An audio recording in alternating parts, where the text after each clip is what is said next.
আসসালামু আলাইকুম ওয়া রাহমাতুল্লাহ।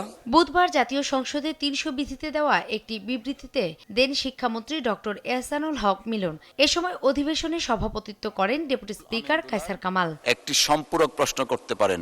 সংসদে দেওয়া বিবৃতিতে শিক্ষামন্ত্রী জানান ২০২৬ সালের এইচএসসি ও সমমানের পরীক্ষায় সারা দেশে ২,৬৯৭টি পরীক্ষা কেন্দ্রে ১২,৭০,৫৮৩ জন পরীক্ষার্থী অংশগ্রহণ করেছে।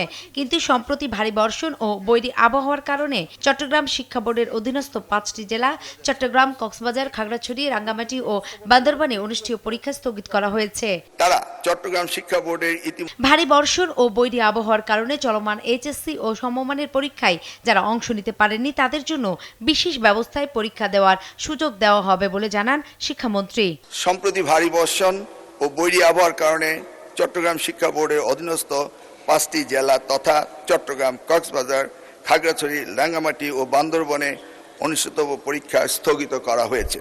এ সময় চাঁপাইনবাবগঞ্জ ৩ আসনের সংসদ সদস্য মোহাম্মদ নুরুল ইসলাম উত্থাপিত জরুরি জনগুরুত্ব সম্পূর্ণ নোটিশের জবাব দেন স্বাস্থ্যমন্ত্রী। সম্পর্কিত একটি বিষয়ে তিনি জানান, দেশব্যাপী ডেঙ্গু পরিস্থিতি নিয়ন্ত্রণে সরকার সর্বাত্মক প্রস্তুতি গ্রহণ করেছে। সরকারি হাসপাতালের পাশাপাশি বেসরকারি হাসপাতালেও ডেঙ্গু রোগীদের জন্য 10% বেড সংরক্ষিত রাখার নির্দেশ দেওয়া হয়েছে।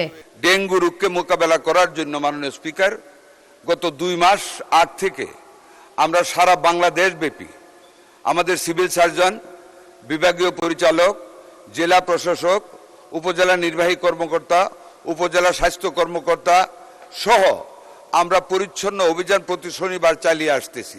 মন্ত্রী বলেন, পরিসংখ্যান অনুযায়ী গতবারের তুলনায় আক্রান্ত ও মৃত্যু অর্ধেকেরও কম। জনস্বাস্থ্য সম্পর্কিত নূপুর মাহমুদ, দেশ টিভি, ঢাকা। আমাদের দৃষ্টি আকর্ষণ করার জন্য